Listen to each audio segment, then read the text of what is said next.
আসসালামু আলাইকুম রহমতুল্লাহ। আপনারা যারা আমার গত ভিডিও টিউটোরিয়ালটি দেখেন না তারা অবশ্যই আমার গত ভিডিও টিউটোরিয়ালটি দেখে আসবেন, আদারওয়াইজ কিছুই বুঝতে পারবেন না। কেননা গত ভিডিও টিউটোরিয়ালটা আমি একদম ভেঙে ভেঙে আলোচনা করেছি। চলে এসেছি নতুন ভিডিও টিউটোরিয়াল নিয়ে। আমি মোহাম্মদ মুস্তাফিজুর রহমান। এই ভিডিও টিউটোরিয়ালে আমরা যে কাজটা করব সেটা হচ্ছে, আজকের গত ভিডিও টিউটোরিয়ালে আমরা যে কাজটা করেছিলাম সেই কাজটাই আমরা আবারও করব। ফাংশনের যে সুবিধা, সেই সুবিধাটা কি আমরা আবারও দেখতে চাচ্ছি। এখানে একটু লক্ষ্য করুন, আমরা গত ভিডিও টিউটোরিয়ালে কি করেছিলাম, একটা ইউজার ডিফাইন ফাংশন তৈরি করেছিলাম। ফাংশন তৈরি করার পরে আমরা যে কাজটা করেছিলাম সেটা হচ্ছে, আমাদের ইউজারের কাছ থেকে ইনপুট নিয়েছি এবং সেটা করার পর আমাদের ফাংশনকে আমরা কল করেছি এবং সেই প্যারামিটার যে দুইটা আমরা ইনপুট নিলাম সেইটা আমরা প্যারামিটারে পাঠিয়ে দিয়েছি। এই কাজটা আমরা করে ফেলেছি। তো এখন আমরা চাচ্ছি ইউজারের কাছ থেকে আমরা ইনপুট নিব না, ইউজারের কাছ থেকে আমরা কোনো ইনপুট নিব না। আমরা সরাসরি যে কাজটা করব সেটা হচ্ছে, এইখান থেকে আমরা কোনো ইনপুট না দিয়ে আমরা সরাসরি ভ্যালু পাস করব। সরাসরি ভ্যালু পাস করার জন্য আমরা 10-20 রেখে দিলাম। 10-20 রেখে দিলে কি আমাদের কাজটা হয়ে যাবে? কি হয়ে যাবে, 10 চলে যাবে হচ্ছে আমাদের ইন্টিজার এ এর মধ্যে এবং 20 চলে যাবে হচ্ছে আমাদের ইন্টিজার বি এর মধ্যে। কিন্তু এখানে কি আমরা তিনটা সংখ্যা পাঠাতে পারবো? না, এখানে আমরা তিনটা সংখ্যা পাঠাতে পারবো না। কেননা আমরা এখানে শুধুমাত্র প্যারামিটার পাস করেছি কয়টা, প্যারামিটার রেখেছি অর্থাৎ আর্গুমেন্ট রেখেছি দুইটা। তাহলে আমাদের কিন্তু এখানে শুধুমাত্র দুইটাই থাকবে। তো প্রোগ্রামটা দেখেন, আমরা এখন যদি বিল্ড এবং রান করে দেখি, আমাদের 20 এবং 10 যোগ করে কত দেখাবে? আমাদের অবশ্যই 30 দেখানোর কথা। হ্যাঁ, আমাদের 30 দেখিয়েছে। এখন আপনারা ইচ্ছে করলে এখানে আরও প্যারামিটার পাস করাতে পারবেন। সেটা হচ্ছে ইন্টিজার সি দিলাম এবং এখানে আমি কি কাজ করবো এখন, এখানেও আমি যোগের কাজ করে দিলাম এবং এখানেও বলে দিলাম হচ্ছে প্লাস সি। তো এই কাজটা করে ফেলেছি এবং এখন আমাদের এখানে একটু চেঞ্জ করে দিতে হবে। সেটা হচ্ছে, যেহেতু এখন আমরা তিনটা প্যারামিটার পাঠিয়েছি, তিনটা প্যারামিটার করেছি, এখন আমাদেরকে এখানে যে কাজটা করতে হবে সেটা হচ্ছে আমাদের এইখানেও ভ্যালু সেট করে দিতে হবে কয়টা, তিনটা। তাহলে আমরা এখানে দিয়ে দিলাম হচ্ছে 30। তাহলে প্রথম অবস্থায় কী কাজ করবে, 10 চলে যাবে হচ্ছে আমাদের প্রথম যেটা রয়েছে সেটার মধ্যে ইন্টিজার এর মধ্যে, 20 চলে যাবে হচ্ছে আমাদের সেকেন্ডটার মধ্যে ইন্টিজার বি এর মধ্যে এবং 30 চলে যাবে আমাদের ইন্টিজার সি এর মধ্যে। তো আশা করি আপনারা সকলে বুঝতে পেরেছেন। এখন আমি যেটা করতে চাচ্ছি সেটা হচ্ছে, আমাদের এই সাম আমি করতে চাচ্ছি 3 বারে বা আমি 4 বার করতে চাচ্ছি। ফাংশন তৈরির সুবিধাটা এখন আমরা পেতে চাচ্ছি। তো ফাংশন তৈরির সুবিধা পাওয়ার জন্য এখন আমরা যে কাজটা করব, কন্ট্রোল সি দিয়ে আমি কপি করে নিলাম। প্রথম প্রথম আমরা সাম ওয়ান যেটা রয়েছে সেটাতে আমরা কত ভ্যালু পাস করেছি, 10, 20, 30। এখন আমরা যে কাজটা করব সেটা হচ্ছে, ইচ্ছা মতো এখন আমরা ভ্যালু চেঞ্জ করব এবং আমরা এই কাজগুলো আমরা অনেকবার করব। এটাই হচ্ছে আমাদের ফাংশন তৈরির সুবিধা এখন আমরা পেতে যাচ্ছি আর কি। তো এই কাজটা এখন আমরা করার জন্য আমি আরেকবার দিয়ে দিলাম।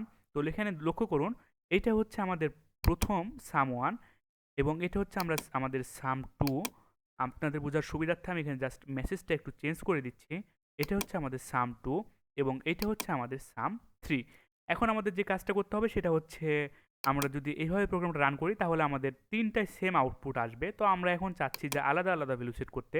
আমি এখানে দিলাম ওয়ান, এখানে দিলাম টু এবং এখানে দিলাম থ্রি। তাহলে এটার আউটপুট কত আসবে? 1 আর 2, 1 আর 2 3, 3 আর 3 6। এবং এখানেও আমরা চেঞ্জ করে দিই, এখানে দিই আমরা 5, এখানেও দিই আমরা 5 এবং এখানে দিই আমরা 10। তাহলে এটার আউটপুট কত আসবে? 5 আর 5 10 এবং 10 আর 10 20 আসবে। তাহলে প্রথমটার আউটপুট, সেকেন্ডটার আউটপুট এবং থার্ডটার আউটপুট, তিনটারই আউটপুটটা দেখুন চেঞ্জ হয়ে যাবে। এখন দেখুন, সাম ওয়ান ইকুয়াল টু 60 এসেছে, সাম টু ইকুয়াল টু 6 এসেছে, সাম থ্রি ইকুয়াল টু 20 এসেছে। তো আশা করি আপনারা সকলেই ফাংশন যে ব্যবহারের ফলে আমাদের যে কাজটাকে কত সহজ করে দিয়েছে। জাস্ট আমরা শুধুমাত্র কি করেছি, একটা ফাংশন তৈরি করেছি। ফাংশন তৈরি করার পর আমরা সেই ফাংশনটাকে সেম নামে অনেকবার কল করেছি, সেম নামে অর্থাৎ সেম নামে কল করেছি। অনেক আলাদা আলাদা ভ্যালু দিয়ে আমরা কি করেছি, সে ফাংশনটাকে আমরা কল করেছি। তো আশা করি এ পর্যন্ত সকলে আপনারা বুঝতে পেরেছেন। তো আজকের ভিডিও টিউটোরিয়ালটি এ পর্যন্ত থাকবে, দেখা হবে নেক্সট ভিডিও টিউটোরিয়ালে। তো ভিডিও টিউটোরিয়ালটি শেষ করার পূর্বে আমি আপনাদেরকে ভয়েডের সঙ্গে একটু পরিচয় করে দিতে চাই যে আসলে ভয়েড কী কাজ করে থাকে। ভয়েড হচ্ছে কোনো কিছু রিটার্ন করবে না। ভয়েড কী করবে না? কোনো কিছু রিটার্ন করবে না, সে সেখান থেকেই প্রিন্ট করে দিবে। তো সেই কাজটাই এখন আমরা করতে চাচ্ছি। তো সেটা করার জন্য আমরা এখান থেকে কন্ট্রোল এক্স দিয়ে কাট করে দিচ্ছি। পুরোটা এখান থেকে আমরা কেটে দিলাম কন্ট্রোল এক্স দিয়ে এবং এখানে আমরা চলে আসলাম। এখানে আমাদের যেই ইন্টিজার রয়েছে সেখানে আমরা ভয়েড দিয়ে দিলাম। আমাদের যেই ইয়েটা রয়েছিল আর কি, আমরা স্লাইডে চলে যাই। আমাদের আমি রিটার্ন টাইপ আমরা এখানে ভয়েড দিয়ে দিলাম। তো রিটার্ন টাইপ আমরা এখানে ভয়েড দিয়ে দিলাম। ভয়েড সে কী করবে, কোনো কিছুই রিটার্ন করবে না। সে কোনো কিছু রিটার্ন করবে না, এখানে সে কী করবে, প্রিন্ট করে দেবে। তো এখন চলো আমরা যদি প্রিন্ট করে দিই প্রিন্টে ফাংশনের মাধ্যমে। তো প্রিন্টে ফাংশনের মাধ্যমে আমরা একটা মেসেজ শো করতে চাচ্ছি, দ্য সাম ইজ ইকুয়াল অবশ্যই পার্সেন্টেজ ডি। এবং এখানে এখন আমরা যে কাজটা করব সেটা হচ্ছে আমরা কি করতে চাচ্ছি, আমরা তিনটা ভেরিয়েবল এ প্লাস বি প্লাস সি, তিনটা ভেরিয়েবল আমরা এখানে যোগ করতে চাচ্ছি। তো এ প্লাস বি প্লাস অবশ্যই আমাকে কি করতে হবে, এখন সি দিতে হবে। তো এই কাজটা আমরা করে ফেললাম। এই কাজটা করে ফেলার পর আমাদের এখন মেন ফাংশনে কাজ করতে হবে। মেন ফাংশনে এখন আমাকে কি পাঠাতে হবে, মেন ফাংশনে এখন আমাকে ভ্যালু পাঠাতে হবে।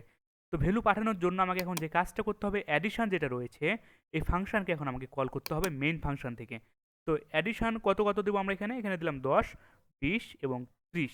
প্রোগ্রামটা যদি এখন আমরা বিল্ড এবং রান করে দেখি তাহলে কি কাজ করবে, আমাদের এই তিনটা যোগের কাজ করে দেখাবে। চলেন প্রোগ্রামটা আমরা যদি এখন রান করে দেখি, অবশ্যই আমাদের ইরোড ধরেছে, সেটা হচ্ছে আমরা অবশ্যই এখানে সেমিকলন দিয়ে শেষ করি নাই, সেজন্য আমাদের এখানে ইরোড ধরেছে। প্রোগ্রামটা আমরা যদি রান করে দেখি, দেখুন সাম ইকুয়াল টু 60। তো আমরা এখানে প্রোগ্রামটা কত সহজে একটা যোগের কাজ করতে পেরেছি।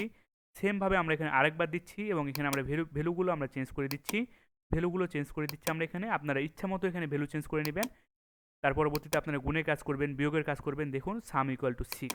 তাহলে আশা করি আপনারা সকলে বুঝতে পেরেছেন। আজকে ভিডিও টিউটোরিয়ালটি এই পর্যন্ত থাকবে। যদি আমাদের সময় থাকে তো আমি আরেকটি বিষয় নিয়ে আলোচনা করতে চাই। হ্যাঁ, আমাদের সময় আছে, আমি সব ভিডিও টিউটোরিয়াল 10 মিনিট করে অ্যাভারেজে রাখি। তো এখন আমরা সেমভাবে আমরা এখন বিয়োগের কাজটা করতে চাচ্ছি। তো এখানে কন্ট্রোল সি দিয়ে কপি করে নিলাম, এতটুকু কন্ট্রোল সি ভি দিয়ে পেস্ট করে দিলাম। তো এখানে আমি সাবট্রাকশন রাখতে চাচ্ছি, সেজন্য আমি এসইউবি সাবট্রাকশন আমি এখানে বলে দিলাম সাবট্রাকশন। তো সাবটেকশন কি কাজ করবে, সাবটেকশন এখানে যে কাজটা করবে এ মাইনাস বি মাইনাস সি, তাহলে সে বিয়োগের কাজ করবে। তো অবশ্যই আমাকে সেটা মেন ফাংশন থেকে কল করতে হবে, সেটা আমরা জানি। তো মেন ফাংশন থেকে কল করার জন্য আমরা এখান থেকে কন্ট্রোল সি দিয়ে আমাদের যে ফাংশন তৈরি করেছিলাম, ভয়েড টাইপের আমরা যে ফাংশনটা তৈরি করেছিলাম সেটার মধ্যে আমরা এখন ভ্যালু পাস করে দিতে চাচ্ছি। সুতরাং ভ্যালু আমাদের কয়টা সে রিসিভ করবে, ভ্যালু আমাদের দেখুন সে কিন্তু আমাদের ভ্যালু রিসিভ করবে হচ্ছে 1টা 2টা 3টা এ বি সি। তাহলে এ কত রিসিভ করবে, ইন্টিজার টাইপের এ রিসিভ করবে 10, বা আমরা ইচ্ছা মতো ভ্যালু দিতে চাচ্ছি আর কি। তার পরবর্তীতে দিলাম হচ্ছে আমরা 30, তার পরবর্তীতে দিলাম হচ্ছে আমরা 40, এবং এখানে আমরা জাস্ট একটা মেসেজ দিতে চাচ্ছি, সেটা হচ্ছে সাবট্রাকশন। তো দেখেন আমরা একটা প্রোগ্রামের মধ্যে যোগ করতে পারতেছি, বিয়োগ করতে পারতেছি ফাংশন তৈরি করে। তো অবশ্যই ইরোড ধরতেছে, ইরোডটা হচ্ছে সেমিকলন। আপনারা এই ভুলগুলো কখনোই করবেন না প্রোগ্রামিং সলভ করার সময়। যখন আপনারা অনলাইনে প্রোগ্রামিং সলভ করবেন তখন দেখতে পাওয়া যায় আর কি, অনেক সময় ইরোর কাউন্ট হয়ে যায়। তো এখানে দেখতে পাচ্ছি আমাদের -60 এসেছে, কেননা আমরা যদি এ কয়টা বিয়োগ করে দিই তাহলে অবশ্যই আমাদের সেটা -60 আসবে। তো আজকে ভিডিও টিউটোরিয়ালটি এই পর্যন্ত থাকবে, দেখা হবে নেক্সট মডিউলে। আপনারা সকলে ভালো থাকুন। তো আমি আরেকবার রিভিউ দিয়ে নিচ্ছি আর কি। তো লক্ষ্য করুন আমি এখানে কিন্তু আরেকটা ফাংশন তৈরি করতে পারবো, কোনো প্রবলেম নাই। তো এখানে আমি দিয়ে দিচ্ছি হচ্ছে সাব, এখানে আমি ফাংশন নেমটা আলাদা দিয়ে দিচ্ছি। মনে রাখবেন সবসময় ফাংশন নেম আলাদা আলাদা দিতে হবে। এবং ফাংশন নেম এখানে দিলাম হচ্ছে সাব, এটাও বিয়োগের কাজ করবে। তো বিয়োগ এখানে কি কাজ করবে, এখানে আমরা বলে দিচ্ছি তুমি হচ্ছে ভাই 2টা প্যারামিটার তুমি শুধুমাত্র রাখবা, 2টা প্যারামিটার, আর কিছু না। তো 2টা প্যারামিটারের জন্য এখন আমাদের কি কাজ করতে হবে, অবশ্যই ফাংশন নেম লিখতে হবে এবং ফাংশনটা সেমিকলন দিয়ে শেষ করতে হবে। তারপরে আমাদের যেহেতু 2টা প্যারামিটার, সেক্ষেত্রে আমি এখানে দিলাম হচ্ছে 20 এবং 10। তাহলে আমাদের কি কাজ করবে, 20 চলে যাবে আমাদের সাব নামের, দেখবে কোথায় ফাংশন তৈরি হয়েছে সাবের মধ্যে, এবং 20 চলে যাবে আমাদের এই এর মধ্যে, প্রথম এর মধ্যে, এবং 10 চলে যাবে হচ্ছে আমাদের বি এর মধ্যে, এবং সেটা আমাদের বিয়োগের কাজ করবে। প্রোগ্রামটা দেখেন, আমরা যদি এখন রান করে দেখি তাহলে অবশ্যই আমাদের ইরোড ধরেছে। ইরোডটা হচ্ছে এখানে আমরা সি দিয়ে ফেলেছি ভুল করে, তো অবশ্যই এ মাইনাস বি হবে, কারণ আমরা 2টা প্যারামিটার শুধুমাত্র ডিক্লেয়ার করেছি।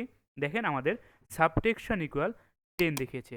তো আজকে ভিডিও টিউটোরিয়ালটি পর্যন্ত থাকবে, দেখা হবে নেক্সট ভিডিও টিউটোরিয়ালে অন্য কিছু নিয়ে আলোচনা করব। ধন্যবাদ সকলকে, আল্লাহ হাফেজ।